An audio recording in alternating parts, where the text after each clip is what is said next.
Critters, this is the continuation of the Learn from My Mistakes series. We're going to be sticking with 2015 because I have a couple more fundamental mistakes that I've been making that I want to address, and I'm feeling super excited for this video. I'm finally feeling better, less sick, and getting some good riding in. So let's go break down these mistakes so you hopefully don't need to make them in your riding, because let me tell you, these things mess me up for a long time, and not just on bigger tricks, on smaller tricks as well. So we'll be looking at these frontside and backside mistakes that were halting my progression and making it so snowboarding was a lot harder than it needed to be. So let's get right into it, starting with this back Misty 5.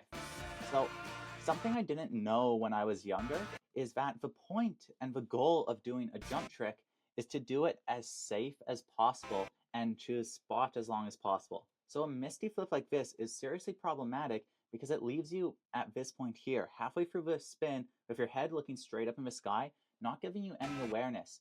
This doesn't only make the trick scarier and harder, but also removes a very important principle that you need, and that's spotting. The more you can spot a trick, the more control you'll have over your rotation. And that is something that took me a really long time to figure out. So we're going to go and talk about why this isn't working and how I'd go and change it with hindsight. So the first thing I want to point out is I'm going and relying a lot on braking at the waist in order to hold my edge pressure. This is happening because I'm not completely comfortable with holding that toe edge and opening my hips. If you're having trouble holding your toe edge, braking forward, it can be a problem with either your approach or you might just not have that toe edge pressure figured out. Either way, play around with this on the hill. Go down, practice your setup carve going down the mountain, and that will keep you way better because you want to be making sure that you're nice and tall and extending coming off the takeoff instead of collapsing.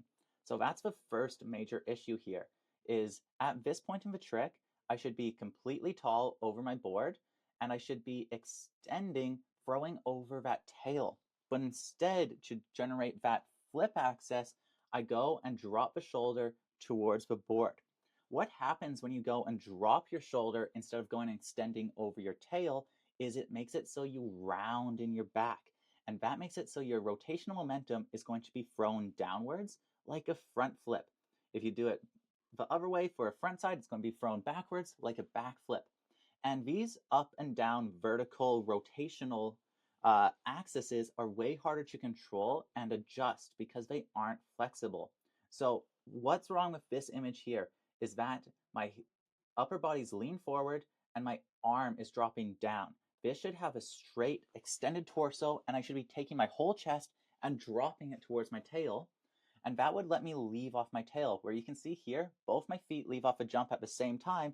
And that's because as I round forward and jump, it goes and makes it so I'm too connected in my hips, don't have that disconnect to actually leave off the tail.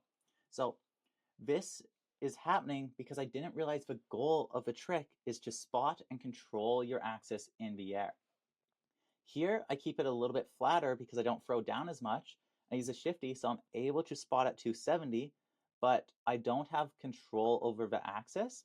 So honestly, the shifty was a really good way to go and get around these problems because it made it so I could rotate with my upper body sooner, slow down my rotation with my lower body. So if you are trying to do a blind, no-see Misty, a shifty is a good way to do it. We're going to go and break down some of these frontside spins now because the frontside principles I was applying here were not what I'd call cash money. So here we have a cab free, and there's a couple problems here. First is this head positioning. Look at the head. So I know that you need to spot looking uphill, and I know that you need to keep your head looking forward. Speaking of, I want to address just a problem that I see in people's riding really quick, and it's letting their head rotate too much off the takeoff. So see how my eyes here are pointed straight in front of me? This is actually even more rotated than you want to be. The more rotation you set with your upper body, the less you'll be able to keep your head looking forward. And any trick like you're doing, you're trying to keep your spot over by that knuckle point.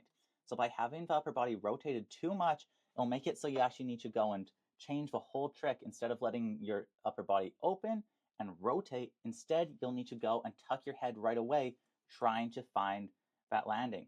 And that's pretty similar to what happens here.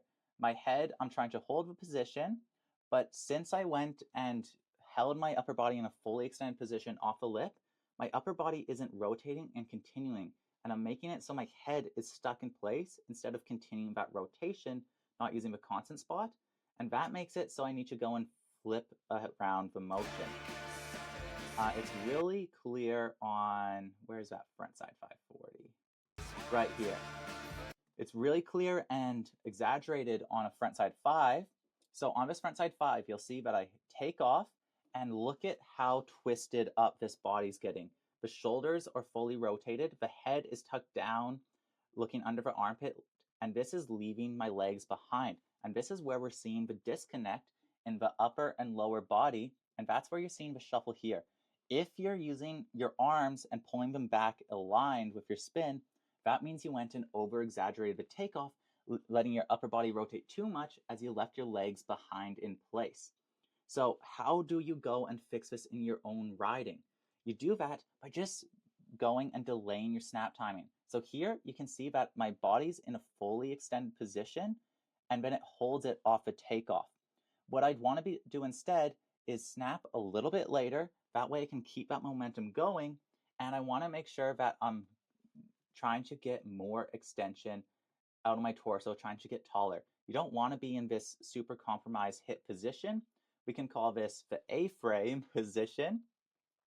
If your body's A-framing, that means that you're going to have a disconnected core, because in this position, you can't keep a core strong. You can't get it rotating. You can only do that by being a little bit taller, keeping everything more aligned. You can even try this. Try squat down and try to activate your core. It's going to be actively harder. If you go and like crouch back, use a core, it's actually going to use it. So how are you going to go and generate power? But if you keep your upper body taller, stronger, you'll be able to use that full range of motion. And when you go and compromise your core strength, it makes you try to make up for the spin with other ways. Here, I'm trying to do it by leading the arms and leading the head rotation, causing my upper and lower body to get disconnected. I still have this problem on like cab 9s, but I'm gonna fix it this year. Gonna do it. And that's resulting in two things. First of all, I'm not able to spot in front of me. So see how at 180 here, my eyeballs are looking back at the takeoff? Really what I'd want here is for my head to have been here and been pulling, leading around the rotation, keeping the spot underneath the arm. Another big problem we're seeing here is this arm is going and blocking my view, and that's making me need to look up and around my shoulder. Whenever you spot up and over your shoulder, it's going to change your axis of rotation while elongating your spine and neck, making it harder to rotate and keep everything connected and stacked. This results in me needing to do what's called a double spot, where I spot once, then I whip my head around to spot again. You're trying to avoid these head whip motions because as you're whipping your head, you can't see anything. So as you lose spot for any duration of time in the spin, you lose a sense of where you're at and you lose any ability to micro adjust. Whenever you're rotating a spin, working on it, it's going to be having micro adjustments the whole way. If you're doing a backside 360, you're using your core, you're using your upper body to readjust your axis and pull yourself into landing the whole time. But when you're going and looking away from the landing, you can't go and keep activating and pulling because you don't know where you're at. So that makes it so as you're going and rushing your head around for that second spot, you're not going and actively engaging your muscles to pull yourself into the landing, making it way harder to land at both feet at the same time. Combine that with usually when the double spot's used, it's going to go and stretch and look over the shoulder. I don't know why this happens, but it's way more natural for people to try pull into the spin like this or like this, looking over the shoulder, instead of pulling in chin down. So if you are going and getting your head stuck trying to get this powerful position, what you can do is make sure that you're keeping your chin tucked in and pulling down underneath the arm, and that will put you on a way better axis when trying to elongate and look over. So all that combined results in a very tail-heavy landing because I'm not ready for the landing. With this takeoff, if all of the funk that happened, I might have been able to still get a decent 540 if I just would have had my head positioned looking a little bit straighter, so then I could have used my upper body to pull into the spin. So those are my main issues, is just using too much of a takeoff. You can see for this method, throwing my legs up to me, I wasn't separating my snap to my spins. I was trying to combine them, and when you try to combine everything into one point off the takeoff, it gets hectic, and you can really see it on this back 7 here. I go and throw, my axis rotation's wrong because I broke at the waist, and then I try to use a double spot and pull around the shoulder, making it some blind coming to that landing, compromised, and the result, under rotated 90 degrees, tons of impact, hard on the hip, and honestly really dangerous. As long as you can see where you're going, you can make these tricks infinitely safer, and by determining the axis rotation and getting comfortable with it, it will go and just make it so much easier. So those are a few mistakes that really plagued me this year, and we'll go and continue with the next video of how I went and worked around these to go and improve my riding. Sorry I let this one drag on a bit, but we'll be back with another one soon. Have a good one, and peace out.